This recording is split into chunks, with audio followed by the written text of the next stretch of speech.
Hi, welcome to Cinema Synopsis. Today I will show you a crime, drama, thriller film from 2006 titled The Departed. Spoilers ahead. Watch out and take care.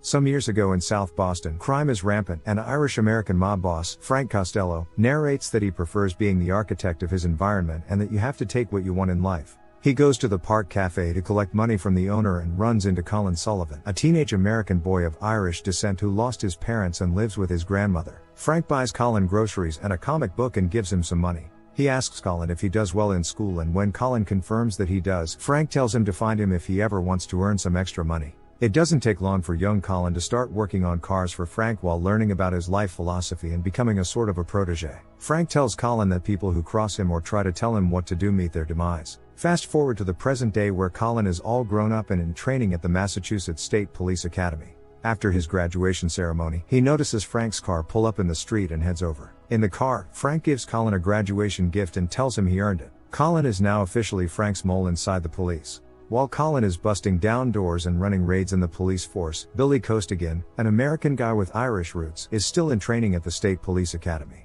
Billy's mother dies, leaving him with no immediate family. Colin passes the detective exam and is welcomed to the Special Investigation Unit by Captain Queenan and Staff Sergeant Dignam. After Colin leaves Queenan's office, Billy goes in.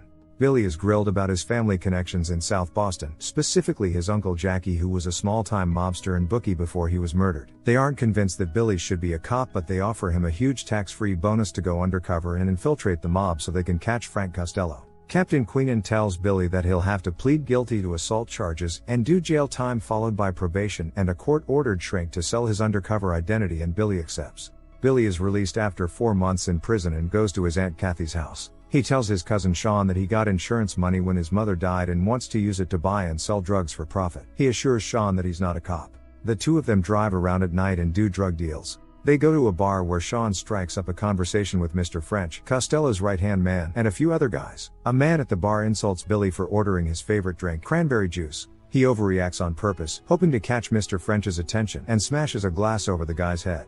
Billy's plan works. French stops the fight, gives Billy some stern advice, and buys him a cranberry juice. Sergeant Dignam addresses the SIU in the conference room at police headquarters. Dignam is the unit's liaison to the undercover section, and he tells the team that they will never know the identities of undercover people because there are too many leaks in the department. He gets the team up to speed with the latest developments on the Costello case. Costello is set to sell stolen military-grade microprocessors to China. Colin and Trooper Berrigan have doors slammed in their face while trying to get leads on the case because the residents of South Boston are afraid of Costello. At the same time, Colin is feeding Frank inside information to help him dodge the bullets.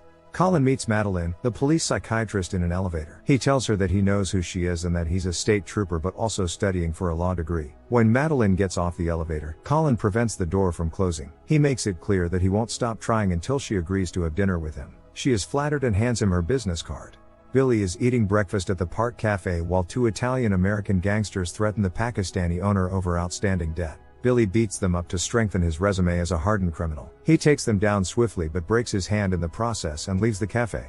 Colin and Madeline are having dinner at a French restaurant. They talk about Madeline's job and enjoy a pleasant evening. Billy is drinking cranberry juice at a bar in South Boston when Frank Costello walks in and pulls up a chair next to him. This is what Billy's been trying to achieve, but he pretends that he doesn't know who Frank is. Frank orders Billy to follow him to the back room. He tells Billy that the Italian guys he beat up are connected to the mafia in Providence and that they'll be coming back to kill him. He says he can stop it and asks Billy if he wants him to stop it. They talk about Billy's late father while Mr. French searches Billy. He announces that Billy is clean and then smashes his injured arm against a table, breaking off his cast. Frank walks over and interrogates Billy about being a cop while hitting his arm with a boot. Billy is in serious pain but continues to deny that he is a cop. Frank forces him to agree that he'll stop dealing drugs with his cousin and gives him a stack of cash to get his hand taken care of. Colin and the police are investigating the case of two dead Italian Americans from Providence, the men that would have come back to kill Billy. Colin phones Madeline and asks to meet up for lunch. After he hangs up, he switches the SIM card in his phone and phones Frank to tell him about the investigation. Frank tells Colin that he framed someone for the murders and tells him where to find the gun that will prove the other guy is guilty. Afterwards, Frank is eating breakfast and discussing his possible uses for Billy with him. He whips out a severed human hand and puts it on the table. Billy is shocked. In the bathroom, Billy rips off his wire and throws it out the window. Queenan and Dignam, who are listening in on the conversation, are disappointed that they can't hear the rest of it. Billy is walking along the harbor while he speaks to Queenan on the phone. He tells Queenan that he won't wear a wire again. Billy is visibly shaken by Frank's tactics. Queenan informs Billy that Costello is selling military microchips to the Chinese and tells Billy to let him and Dignam know if he hears anything about it. Back at the office, Colin addresses a small team of officers. He tells them that Queenan is compartmentalizing the SIU, which he thinks is a good thing because Costello might have a rat in the state police and he doesn't trust half the cops. Frank and Billy are at a restaurant talking about Billy's dad, William Costigan Sr., while a surveillance team takes photos of them. Frank says that William would have killed anyone he had to in order to kill him if he saw the two of them talking. Colin's special investigation unit has one of Costello's men, Fitzy, in custody. Fitzy has already beeped his lawyer but hasn't heard back from him yet. Colin pretends to be Fitzy's lawyer and goes into the interrogation room. Colin gives Fitzy a phone and tells him to tell his mother he won't be home for supper. Fitzy does as he's told, but he's actually tipping off Mr. French. Billy is at his psychiatry appointment with Dr. Madeline Madden in her office. He tries to get pills from her to deal with his stress. He's having flashbacks of the murder spree that he and Mr. French have been on while he's been undercover. She refuses at first but eventually folds and gives him a script. Madeline tells Billy that it's best if he gets a different psychiatrist. He agrees and asks her out for coffee. Billy meets with Queenan and Dignam. He tells them that he's losing his mind pretending to be someone else. Dignam says that Billy has to keep going or they'll erase his file. This is Billy's biggest fear. Queenan says that they're building a case and Dignam tells Billy that he thinks Frank has a spy in the SIU.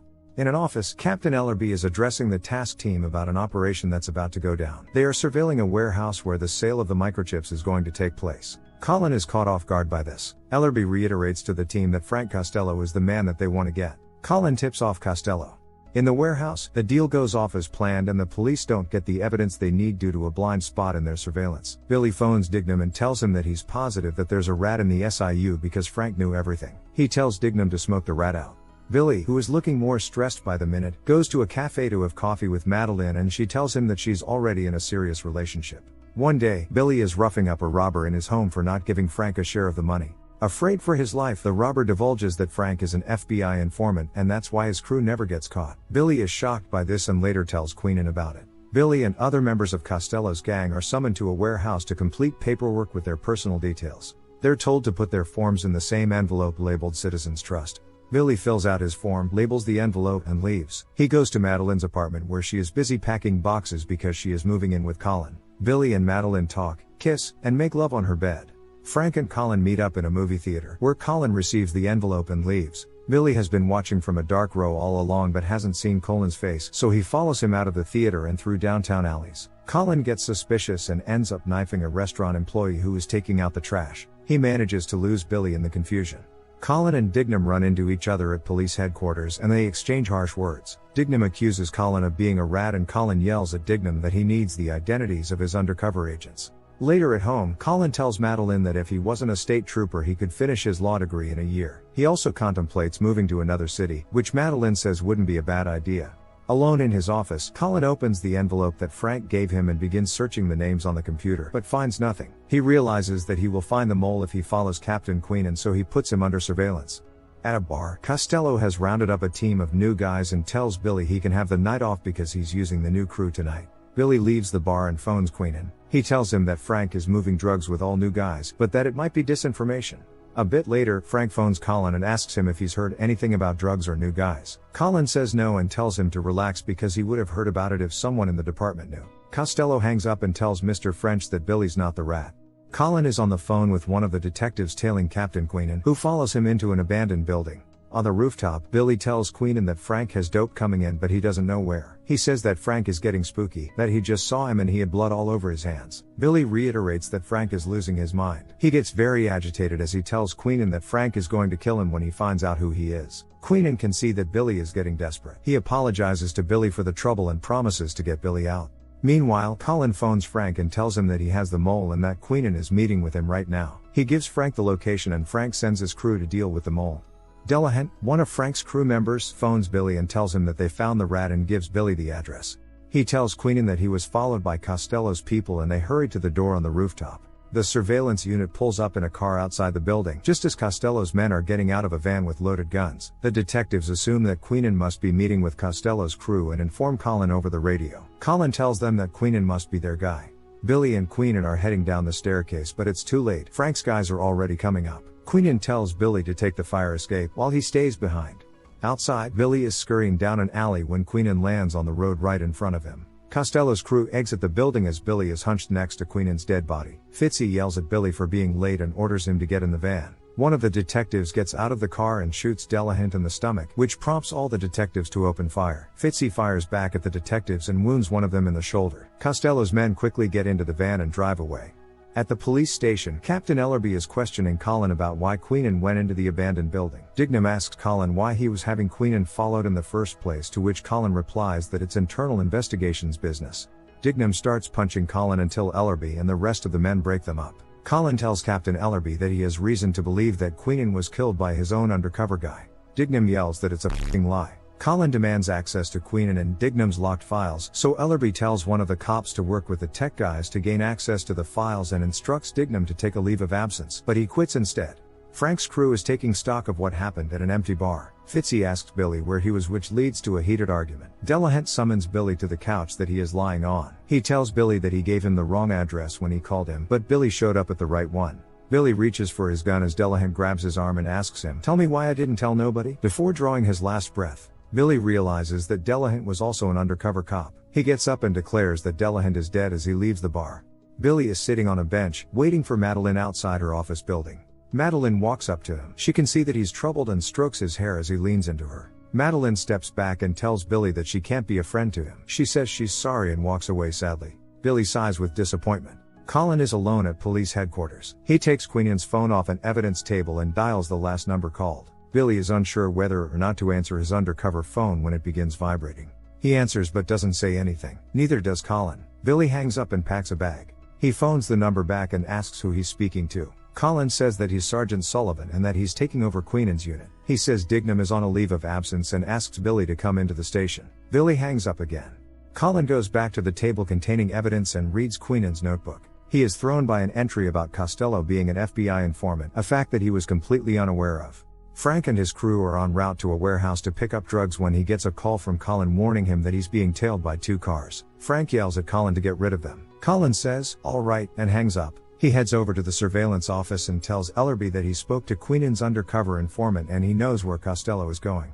Back in Frank's car, Frank sees the tails exit the highway and is satisfied that Colin obeyed his orders. Meanwhile, Billy sends Colin the location. At the warehouse, Frank's men conduct the deal and all get in their cars to leave, except for Billy, who hides in the back of the warehouse. As the cars are leaving, the police vehicles block them off at the exit. A gunfight erupts and Frank's crew is shot down. Costello has a gunshot wound to the stomach. He is hiding behind a tractor and phones Colin, who emerges with a gun in his hand. He grills Frank about being an FBI informant and asks him if they know who he is. Frank assures Colin that nobody knows about him while coughing up blood. Colin insults Frank about not having any sons. Frank takes a shot at Colin but misses. Colin fires back and kills Frank. Everyone applauds Colin when he walks into police headquarters. Billy is waiting in his office. Colin walks in and introduces himself. He tells Billy that he'll be recommending him for a Medal of Merit, the highest honor they've got. Billy says that all he wants is his identity back and the money they promised him. He gives Colin the password to his locked undercover file. Colin leaves the office to make printouts of Billy's file.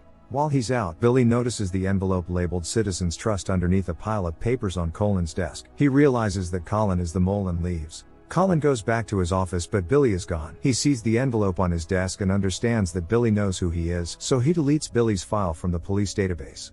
Billy goes to Madeline's office. He gives her a buff envelope and asks her to keep it safe. He tells her to open it if something happens to him or if he calls her and tells her to open it. Madeline starts to speak but Billy interrupts. He says that she should think about whatever it is and tell him in 2 weeks if she still wants to. Later, Colin is sleeping when Madeline puts a white envelope on his chest, waking him up. He opens it and finds a sonogram. Madeline is pregnant with a boy. Colin kisses her.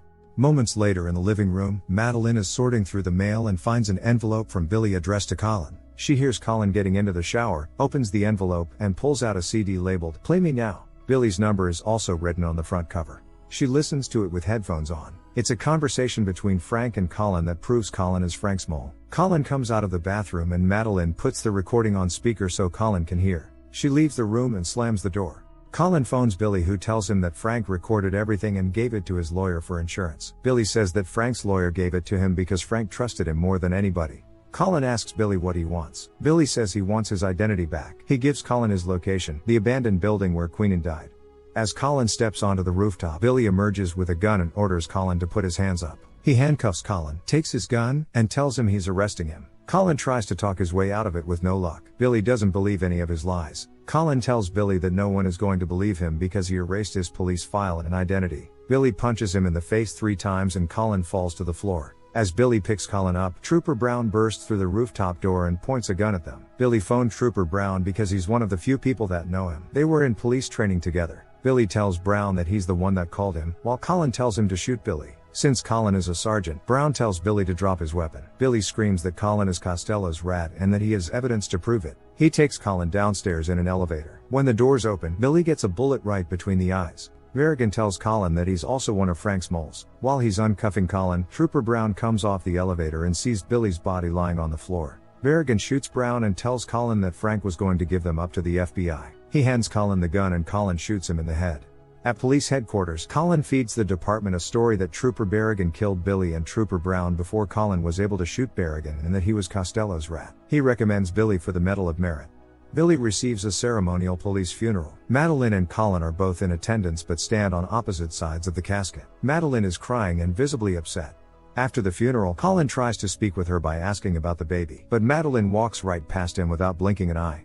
One day, Colin walks into his apartment and is surprised to find Dignam inside. He looks down at Dignam's feet in plastic hospital boots and knows he's fucked. Dignam aims his gun at Colin, shoots him in the head, and leaves without saying a word. The end. Thank you for watching. Subscribe Cinema Synopsis if you want to watch more recap videos.